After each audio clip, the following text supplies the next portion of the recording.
प्रकाश का परावर्तन, reflection of light और परावर्तन के नियम क्या हैं, हम इसको थोड़ा संक्षेप में समझेंगे। जैसे मान लीजिए हमारे पास में कोई ये परावर्तक तल या दर्पण है जो इस तरीके से लंबवत इस तरीके से रखा हुआ है और इस दर्पण पर कोई प्रकाश की किरण आकर टकराने वाली है। ये पॉलिश किया हुआ सरफेस है पीछे की तरफ और ये ऊपर की तरफ जो चमकीला सरफेस है ये इसका परावर्तक तल है। तो जब भी प्रकाश की कोई किरण इस तरह से आपतित होती है तो ये परावर्तक तल पर जब प्रकाश की किरण इस तरह से आपतित होती है तो जो आने वाली किरण होती है इसको हम बोलते हैं आपतित किरण। तो ये परावर्तक तल पर ये प्रकाश की किरण आई तो आने वाली किरण को हमने कहा आपतित किरण। अब ये इस परावर्तक तल से या इस सतह से टकराकर लौटेगी, तो जो टकराकर अगर ये उसी माध्यम में लौट जाती है तो हम कहते हैं परावर्तन हुआ। तो देखिए ये प्रकाश की किरण आई, इस तरह से तीर का निशान देखिए, तो आने वाली किरण को हमने कहा आपतित किरण। और अब ये इस तरीके से अगर हम देखें तो यहाँ ये जो बिंदु है आपतन बिंदु, इस पर हम एक अभिलंब डाल लेते हैं तो ये हमारी अभिलंब की रचना हो जाएगी।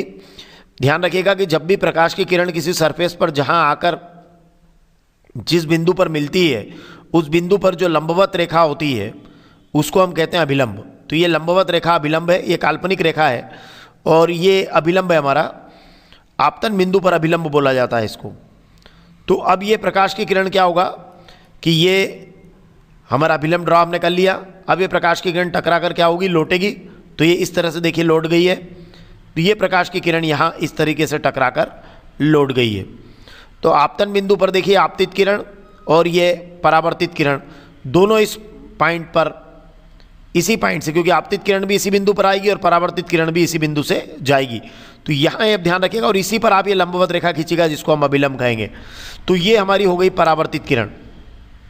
ये देखिए आपतित किरण और ये हुई हमारी परावर्तित किरण और ये है अभिलंब, ठीक है ना। तो हमने जो प्रकाश के परावर्तन को समझा वो ये है कि प्रकाश का किसी सतह से टकराकर, ये सरफेस से टकराया और सतह से टकराकर माध्यम के उसी ओर लौटना, ठीक है ना, मतलब उसी माध्यम में लौट जाना, ये कहलाता है प्रकाश का परावर्तन। इसके इस तरफ कांच था और इधर एयर ही है, तो एयर से आई है और एयर में ही चली गई है, मतलब यहाँ से टकराकर लौट गई है।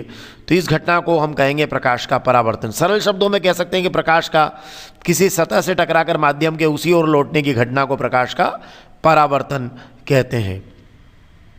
अब हम परावर्तन के देखेंगे नियम।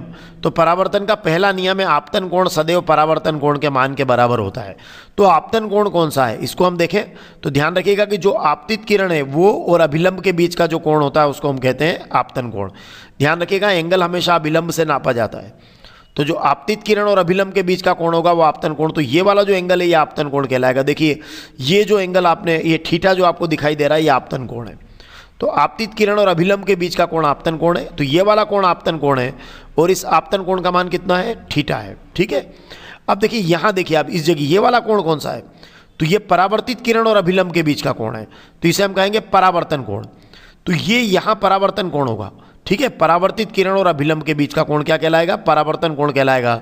और इसका मान भी क्या होगा, इसका मान भी होगा थीटा, क्योंकि आपतन कोण का मान सदैव परावर्तन कोण के मान के बराबर होता है प्रकाश के परावर्तन की घटना में।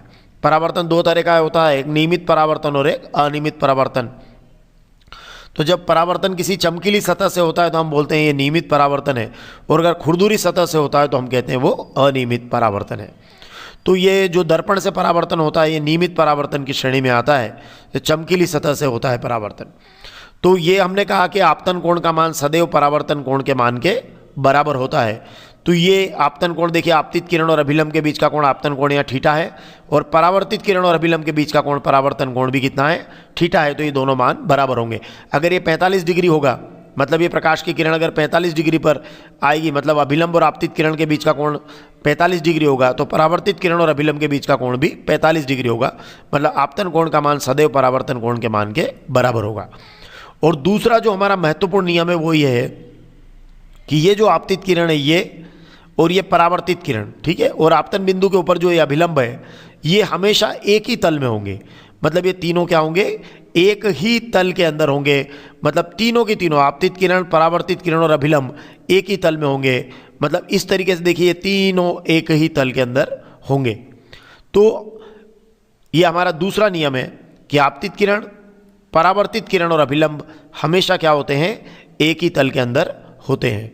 तो ये है प्रकाश का परावर्तन, कि प्रकाश का किसी सतह से, जैसे यहाँ कोई आपने इस तरीके से कांच लगा दिया तो प्रकाश का किसी सतह से टकराकर माध्यम के उसी ओर लौटने की घटना को प्रकाश का क्या कहते हैं, परावर्तन कहते हैं। तो ये आपतित किरण ये आई और ये टकरा कर लौटी, इसको बोलेंगे परावर्तित किरण। और इस बिंदु पर जो लंबवत 90 डिग्री की रेखा है उसको हम बोलेंगे अभिलंब।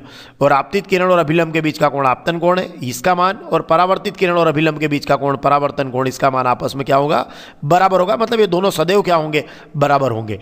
और आपतित किरण, परावर्तित किरण और आपतन बिंदु के ऊपर ये जो अभिलंब है ये हमेशा एक ही तल के अंदर होंगे। ये हमारे परावर्तन के क्या है, नियम है। धन्यवाद।